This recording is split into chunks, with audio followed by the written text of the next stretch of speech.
우리를 구원하시되 우리가 행한 바 의로운 행위로 말미암지 아니하고 오직 그의 긍휼하심을 따라 중생의 씻음과 성령의 새롭게 하심으로 하셨나니 우리 구주 예수 그리스도로 말미암아 우리에게 그 성령을 풍성히 부어주사. 아멘. 하나님의 말씀입니다. 하나님께 감사합니다. 오늘은 웨스트민스터 소요리문답 29문을 보는데요. 이제 오늘부터 구원론, 성령론에 들어갑니다. 29문의 질문과 답을 한번 보시죠. 우리는 그리스도가 사신 구속에 어떻게 참여자가 됩니까? 우리는 그리스도가 사신 구속에 그의 성령이 우리에게 효력 있게 적용하심으로써 참여자가 됩니다.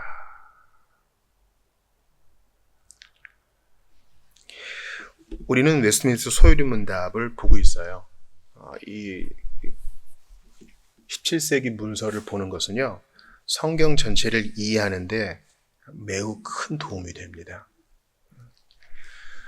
우리가 성경 강해를 통해 이 주제, 저 주제에 천착하지만 큰 그림을 놓쳐서는 안 되거든요. 그래서 큰 그림을 잡아주는 데 있어서의 요리문답은 아주 필수적이라 하겠습니다. 그래서 우리가 어떤 성경 강해를 들을 때, 또 강해 설교를 통해서 어떤 한 가지 교리를 배울 때 생각해야 돼요. 내 전체 교리 중에 어디에 해당되는 것인가? 신론에 해당되는 것인가? 또 인간론에 해당되는 것인가? 혹은 종말론에 해당되는 것인가? 그 위치를 파악하는 노력이 필요합니다. 그래야 균형을 잃지 않아요. 왜냐하면 소위 신앙생활을 잘한다 하시는 분 중에서 전체 교리 중에 어느 한 부분에 꽂혀서 그것만을 강조하시는 분들이 있어요. 그런 분들을 보면 죄론에는 강하지만 은혜론에는 약한 경우가 있고요.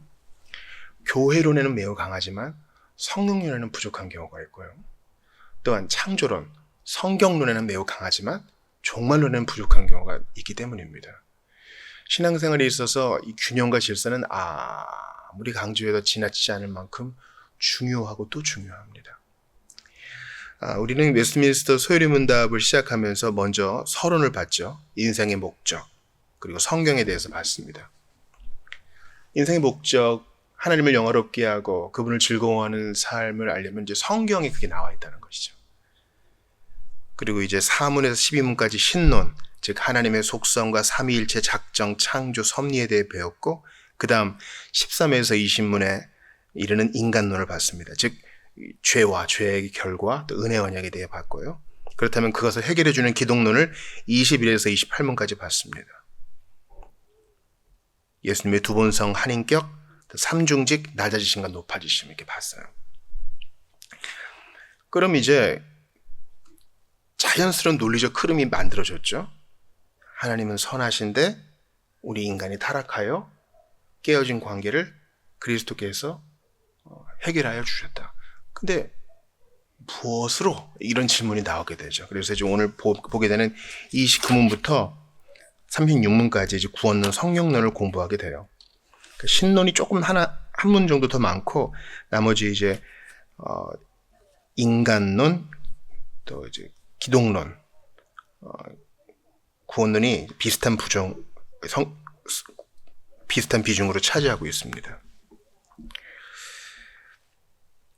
오늘은 그 서문이라고 할 수 있는 29문, 그리스도의 구속을 효력 있게 적용하시는 성령에 대해서 보는 거예요. 여러분,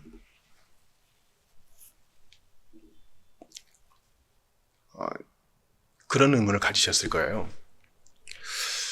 희한하다. 나는 성경이 믿어지고 하나님이 믿어지고 예수님도 믿어지고 성령님도 믿어지고 교회에 대한 교리도 다 믿어지고 신앙 고백도 다 받아들이는데 희한하다. 왜 저 사람은 이게 안 되지? 교회 한번 가보자. 그때 싫다 그러고, 하나님이 세상을 만드셨어야 하는데 그거 거짓이라 그러고, 예수님이 우리 죄를 대신하여 죽으셨어. 그래도 그거 안 믿는다 그러고, 오히려 더 혐오하고 반대하고, 그런 이들을 보면서 왜 그럴까 의문을 가질 수 있어요. 오늘 우리가 공부하게 되는 29문은 거기에 대한 일부 답이 될 수 있습니다. 왜냐하면 거기에 대한 한 사람이 복음을 받아들이지 않는 것에는 여러 가지 이유가 있거든요. 하나님이 그 눈을 가리셨을 수도 있고, 또 마귀가 그 마음을 어둡게 가리었을 수도 있고, 방해했을 수도 있고, 여러 이유가 있어요. 우리가 어떤 사람과 토론할 때 우리가 논점을 막 제시하다가 손가락으로 저 달을 좀 보세요. 저 달에 해결 방법이 있습니다. 이렇게 가리킨다고 생각해 보세요. 달을 봐야 되는데 엉뚱한 사람들이 손가락을 보면서 손가락이 휘었네, 제대로 못 가리켰네, 손가락이 짧으네, 잘못된 손가락을 내밀었네, 이렇게 얘기하면 말이 안 되죠. 토론이 더 이상 진행이 안 되겠죠. 마찬가지입니다. 아무리 그리스도를 가리켜 보여줘도, 아무리 하나님이 선하시고 인자하시고 누구든지 회개하면 받아주신다는 복음을 전한다 할지라도 사람들이 그리스도를 보지를 못하고 엉뚱한 거, 교회의 문제, 교회 다니는 사람들의 문제, 또 여기저기서 주워들었던 잡지식으로 본질을 자꾸 왜곡시키는 거죠. 왜 그럴까? 나는 좀 쉽게 믿어지는 것 같은데 왜 어떤 사람에게는 그게 안 될까? 의문을 가질 수 있어요.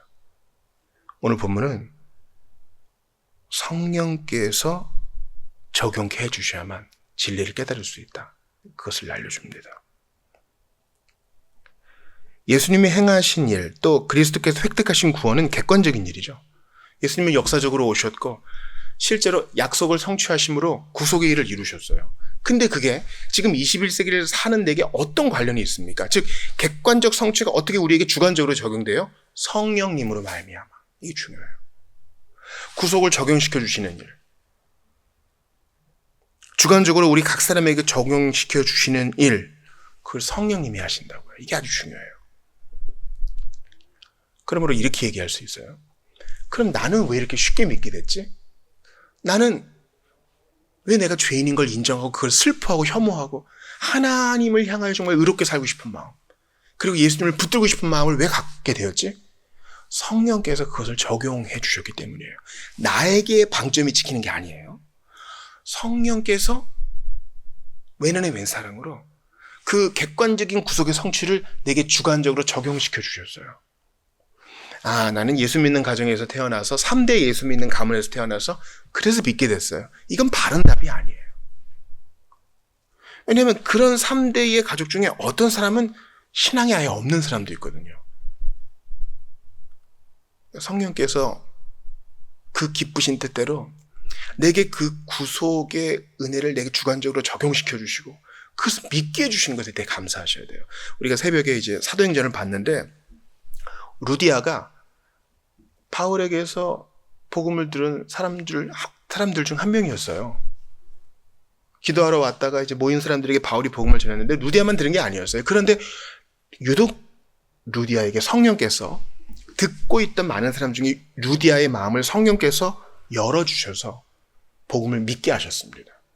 그러니까 신심이 있는 루디아에게 강조점이 있는 게 아니라 왼은의 왼사랑으로 그 많은 사람 중에 루디아에게 구속의 은혜를 적용시켜 주신 성령님께 강조점이 주어지는 거예요.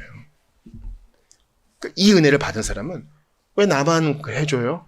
다른 사람은 왜 안 해줘요? 따질 수 없어요. 왜냐하면 우리의 기본값은 지옥이요 심판인데 하나님께서 왼은의 왼사랑으로 내가 알지 못하는 큰 이유로 인하여 그 뜻대로 바로 그 시각에 나를 구원해 주신 것에 대한 감사가 더 크지 하나님께 따지지 않고 따질 수도 없어요. 왜냐하면 구원을 받은 사람은 하나님 앞에 엎드러지거든요. 그리고 전제를 딱 깔아요. 주께서 하시는 모든 일이 다 선하십니다. 그러나 저는 무지하여 다 알지 못하니 그저 욥처럼 입을 가리울 뿐입니다. 이게 우리의 고백입니다.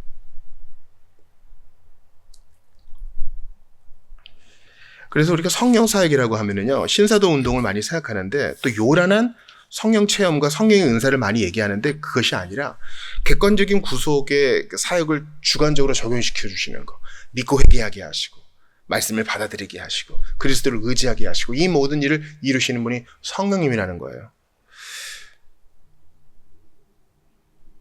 영원하신 주 성령 나의 마음에 오셔서 우리가 성령에 대한 찬양을 지금 불렀잖아요. 어떻게 영광스러운 교회가 시작됐습니까? 물론 구약에도 교회가 있었죠. 그러나 복된 신약의 교회는 바로 성령께서 오심으로 시작됐어요. 이번 주가 이제 승천절입니다. 예수님께서 부활하신 후 이제 40일 후에 승천하셨죠. 그래서 지금 부활절 이후 오늘이 그 즈음입니다. 그래서 보통은 이제 승천주의를 지키는데 우리는 보통 성령 강림절에 많이 이제 강조점이 좀 있어요. 예수님이 승천하시면 성령님이 강림하실 수 있어요.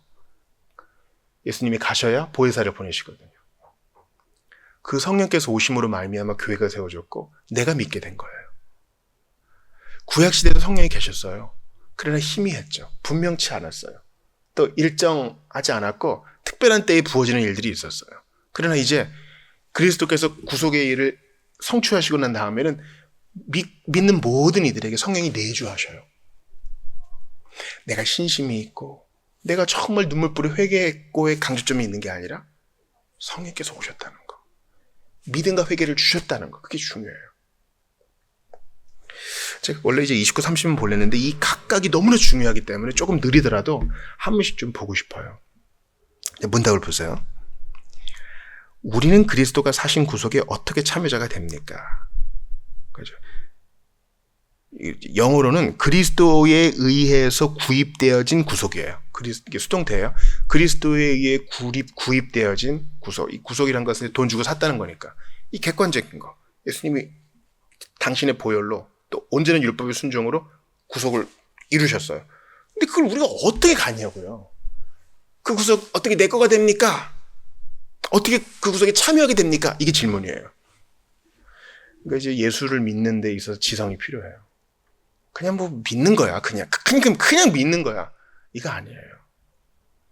질문하고 따져 물어야 되고 답을 찾아야 되고 또 역사적인 이런 문서들을 통해서 배워야 합니다. 죽는 날까지 배워야 돼요, 여러분. 신자는. 답을 보세요. 우리는 그리스도가 사신 구속에 그의 성령이 우리에게 효력 있게 적용하심으로써 참여자가 됩니다. 여기에서 세 개의 수동태, 세 개의 by가 있는 것을 기억하세요. 첫 번째는 질문에도 나와 있는 것처럼 redemption purchased by Christ라고 되어 있어요. 그리스도에 의해 구입되어진 구속이고요. 어떻게 이 구속에 참여하게 된다고요? 먼저 예수님에 의해서 이 구속이 구입되어져야 돼요. 십자가에서의 희생과 전생애를 통한 율법의 순종으로 말미암아 이 구속이 예수님께 주어졌어요. 예수님이 획득하신 거예요. 그러니까 예수님에 의해서 획득되어진 거예요. 내가 획득한 게 아니에요. 이게 중요해요. 신앙생활은요. 그 시작에 있어서는 수동태예요. 즉 내가 아닌 그분인 거예요. 우리는 그분에 의해 구원받았고 그분에 의해 구속된 그 은혜에 참여하는 것입니다. 두 번째 바이는 성령님에 의해라고 되어 있어요. The effectual application of it to us by His Holy Spirit. 그의 성령에 의해서 우리에게 효과적으로 적용이 있다는 것이에요. 이 효과적인 적용이라는 것은 결코 실패가 없다는 뜻이에요. 자, 그 객관적 구속이 우리에게 어떻게 주관적으로 어떻게 적용된다고요? 성령님에 의해서. By Holy Spirit. 이것도 수동태예요. 내가 적용시켜야지 하고 손 뻗어서 하는 게 아니에요. 그분이 해주셔야만 되는 거예요. 왜 이 시기에 나는 되는데 저 사람은 안 되나? 그건 몰라요. 우리가 내놓을 수 있는 답은 그 기쁘신 뜻에 의하여 이거 외에 없어요. 신앙생활 하면서 우리가 모르는 것이 있다는 걸 감사하세요, 여러분. 내가 다 안다 한들 감당할 수도 없고 내가 다 안다 한들 그게 찬양으로 이어지지도 않고 내가 다 안다 한들 그게 교회의 덕을 이루는 것도 아니에요. 삼층천에 갔다 온 바울은 그것을 자신의 복음의 메시지의 전면에 내세우지 않았어요. 그의 복음 메시지는 삼층천에 가기 전이나 가느나 똑같아요. 그러니까 하나님께서 우리에게 객관적인 복음을 주신 것에 감사하고 또 성령에 의해서 그것이 우리에게 깨달아지게 된 거, 그게 감사하세요. 이게 두 번째 바이예요. 세 번째 바이는 by the effectual application이라고 되어 있어요. 효과적인 효력 있는 적용에 의해 우리가 참여자가 됩니다. 성령님에 의해, 그리스도에 의해 획득된 구속을 효과적인 적용으로 써 우리에게 주신다는 거예요. 이 세 가지 수동태를 통해서 우리가 알아야 될 것은 무엇입니까? 내가 아니요 그분이라는 사실입니다. 그러니 찬양할 것밖에 없죠. 사실은 내가 신심이 있어서 또 열심히 성경 봐가지고 내가 믿은 것 같지만 그 이면에는 성령님이 계시다는 거예요. 그 이면에는 그리스도가 계시다는 거예요. 그러니까 더 엎드러지는 거죠. 나는 날고 기었지만 주님이 그 배후에 계시고 더 높은 곳에 계셔서 죽어나셨다는 사실을 알면 교만할 수 없어요. 우리가 처음에 봤던 디도서 3장 5, 6절 보세요. 우리를 구원하시되 우리가 행한 바 의로운 행위로 말미암지 아니하고 오직 그의 긍휼하심을 따라 중생의 씻음과 성령의 새롭게 하심으로 하셨나니 우리 구주 예수 그리스도로 말미암아, 이것도 수동태죠. 말미암아 우리에게 그 성령을 풍성히 부어주사. 성령을 부어주셨기 때문에 우리가 중생의 씻음과 성령의 새롭게 하심을 얻은 거죠. 구원을 받은 거예요. 성령을 부어주셨어. 그 웬은의 웬사랑으로 나 같은 자에게 이런 성령을 부어주셔서 믿게 하시고 구속의 참여자가 되게 하셨으니 찬양할 것밖에 없죠. 그분 앞에 어찌 불평할 수 있어요? 물론 우리의 신앙생활이 신음이 있어요. 고통이 있어요. 몸을 입고 있기 때문에 영광의 땅에 갈 때까지는 우리는 계속 고통 속에, 신음 속에 오르락 내리락 하면서 기쁨을 잃지 않으면서 나아가요. 근데 이 일의 시초가 무엇이냐? 바로 성령님에 의해, 예수 그리스도로 의해, 효과적인 적용으로 인해, 그 큰 사랑을 인하여 내게 다 주어진 거예요. 그럼 질문이 나올 수 있죠. 그럼 전도해요? 성령에 의해서 적용하심으로 구속을 준다면서요? 할 거 없네요. 그렇지 않아요, 여러분. 제가 지금 마크 존스의 책을 읽으면서 도움을 많이 받는데요. 제가 깨달은 바가 이거예요. 죄에 대해서는요, 두 가지 아주 긴장된 측면이 있어요. 하나님이 아담을 지으셨을 때, 죄를 짓는 무능력을 주진 않으셨어요. 죄를 짓는 무능력. The ability to sin. The inability to sin이죠. 죄를 지을 수 있는 무능을 주지 않으셨어요. 반대로 죄를 짓지 않을 수 있는 능력은 주셨어요. 그러니까 아담은 온전히 중립된 상태로서, 타락하기 전 아담은 죄를 지을 수도 안 지을 수도 있었어요. 그 말은 절제할 수 있었단 말이에요. 우리랑 달라요. 우린 그 상태를 상상도 못해요. 그런데 이제 이것을 죄의 내재적 원인이라고 얘기하시는 분이 있어요. 그러면 좀 가변적인 상태에 있네요. 하나님이 지으신 모든 것이 선하기 때문에 그 가변적 상태를 악하다고 말할 수 없어요. 사랑하셨기 때문에 그런 자유 속에 가변적 상태도 있는 거예요. 죄를 지을 수도 또 안 지을 수도 있는 거예요. 사랑하기 때문에 의지의 자유를 주셨어요. 선택의 자유를 주셨다고요. 또 하나, 죄의 원인 중에 외부적 요인이 있죠. 그 시초를 알 수 없는 마귀가 이제 뱀의 모습으로 온 거예요. 그건 성경이 잘 얘기하지 않아요. 이건 우리에게 감춰진 것이에요. 교만한 타락한 천사장이 뱀의 모습으로 에덴에 기어 들어왔어요. 어떻게 왔을까? 그 선한 세계에 어떻게 왔을까? 우리 몰라요. 하나님은 사실 본질적으로 이 모든 것을 다 아셨겠죠. 그런데도 아담은 넘어졌고 정죄를 받았습니다. 여기에 대해서 어차피 다 짜고 치는 것도 아니에요. 넘어지는 그림이었잖아요. 넘어지게 만들었잖아요. 이렇게 항변하는 자가 있어요. 그렇지 않아요. 우리가 이 신비 속에서 얻을 수 있는 교훈은 이거예요. 아담은 죄를 안 지을 수 있는 능력을 하나님께 부여받았음에도 불구하고 그 능력을 쓰지 않았다. 주를 의지하여 뱀을 물리치지 않았다. 그리하여 그는 넘어졌고 거기에 대해 그는 책임이 있고 죄책에 빠졌다. 이것이 우리가 얻을 수 있는 결론이에요. 이것을 꼬지 마세요. 합리화하지 마시고 변명도 하지 마세요. 우리가 짓는 죄도 보세요. 요즘 아주 이상한 바람이 미국을 비롯해서 또 유럽을 통해서 우리에게도 들어오고 있어요. 이런 거예요.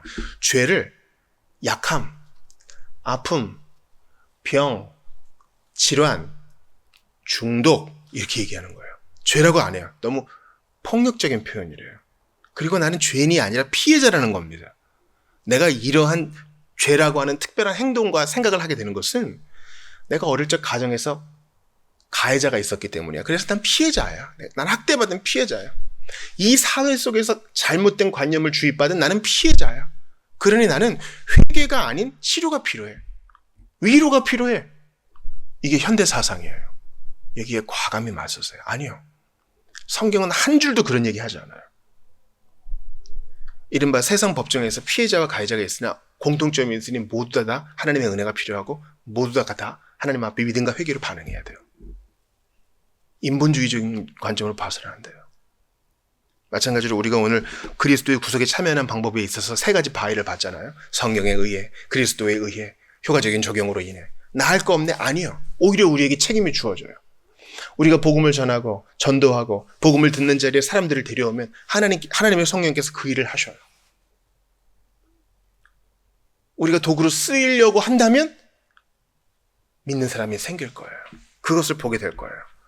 그러니까 이 오늘 29문이 우리의 전도의 열정과 구령의 열정과 세계 선교를 위한 기도를 약화시키지 않아요. 왜냐면 우린 데려오기만 할 뿐, 권하기만 할 뿐, 사람 못 바꿔요, 여러분. 어린아이를 키우시는 분들, 지금은 잠깐 애들이 다 나의 뜻대로 애들이 움직이는 것 같지만 조금만 자라보세요. 안 돼요. 가장 사랑하는 자, 내 돌봄을 받는 자도요, 내 뜻대로 마음 안 바뀌어요. 사람의 마음이란 게 그래요. 억만금을 줘도 타인의 마음을 바꿀 수 없어요. 타인이 신중을 할 수 있을지 몰라도 타인의 마음을 바꿀 수 없어요. 그러한데 어찌 그 마음을 바꾸어서 그리스도께로 돌이킬 수 있겠습니까? 어떻게 회개하고 예수를 믿게 할 수 있겠습니까? 못해요. 사람으로서는 못해요. 피조물을 못 바꿔요. 오직 주의 성령만이 하셔요. 그러므로 우리는 열심히 복음을 전하고 교회에 잃어버린 영혼들을 데려오고 사람들을 권하고 성경을 주고 말씀을 보내고 어떤 방법으로든 전도를 해요. 그러나 우리의 전제는 뭡니까? 내가 이렇게 한들 여호와께서 나를 지켜주지 않으시면 나는 아무것도 아닙니다. 여호와께서 지켜주지 않으시면 파수꾼의 경성함이 허사라 그랬잖아요. 오직 성령께서만 유일하게 주권적으로 전권적으로 그리스도의 구속을 우리에게 적용시켜 주시고 참여케 하십니다. 오직 주님만이 하십니다. 이거예요. 주님이 힘주셔서 제가 이 영혼을 데려오려 합니다. 그러나 이 사람을 바꿔주실 수 있는 분은 성령님밖에 없습니다. 이게 우리 신앙 고백이 돼야 돼요. 저는 설교하는 사람입니다. 제 전제도 이거예요. 주님, 제가 복음을 전합니다. 어떤 사람은 졸겠고 어떤 사람은 지겨워하겠고 어떤 사람은 빨리 시간이 가면 좋겠다 하겠으나 믿습니다. 하나님의 부르심이 진짜라면 분명히 이 어설픈 설교를 통해서 믿고 돌아오는 자, 더욱 믿음이 강해지는 자가 있을 거라 믿습니다. 그리고 그 피드백을 조금씩 받으면서 격려받으며 또 가는 거예요. 그러니 여러분 더욱 열심히 복음을 전하시고 더욱 열심히 구력의 열정을 불태우십시오. 오늘 이 밤에 기도할 때 전도를 위해 기도하세요. 돌아오는 주일에 부른지 선교사님 모시는데 한번 아프리카 선교사님 모시는데 같이 한번 가보자. 사람들 데려오자고요. 내가 100명, 1000명을 데려와도 성령께서 그 사람을 사로잡지 않으시면 못 믿어요. 그러니 성령께 맡기는 마음으로 한 영혼 주께 데려가는 것입니다. 사랑하는 성도 여러분, 우리가 어떻게 믿고 회개하고 구속의 참여자가 됐습니까? 우리를 교회에 데려온 사람이 있었겠죠. 가정에서 나한테 성경을 가르쳐주는 사람이 있었겠죠. 그러나 결국은 성령께서 눈을 뜨게 해주신 겁니다. 말씀을 맺겠습니다. 제가 한 장례식장에서 저에게 세례 주신 고향교회 목사님을 봤어요. 너무 반갑더군요.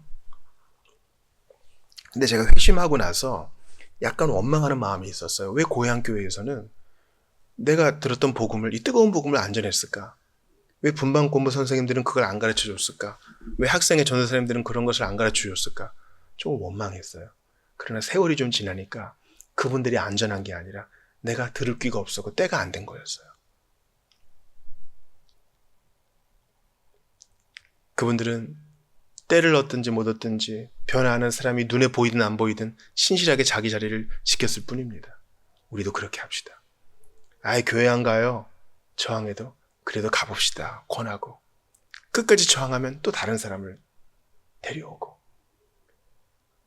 5년째 기도해도 안 변하는 사람이 있어도 10년째 기도하기로 또 마음 먹고 성령께서 사로잡으시면 아무리 도망간다 한들 빗길을 둘 수밖에 없다는 마음으로 나도 사로잡으셨으니 그도 변화시켜 주실 것이라는 믿음으로 나아가는 우리 모두가 되기를 바랍니다.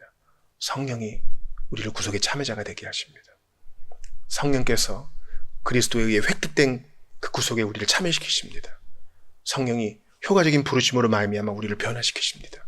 모든 것을 하시는 성령 하나님께 바짝 엎드려서 우리의 소원을 아뢰고 전도대상자를 아뢰고 우리 교회와 가정을 아뢰고 세계 선교와 이 나라 민족을 맡기는 여러분 되시기를 주의 이름으로 축원합니다. 이 시간 주신 말씀 붙들고 같이 기도하며 나아가겠습니다. 같이 기도하겠습니다. 하나님께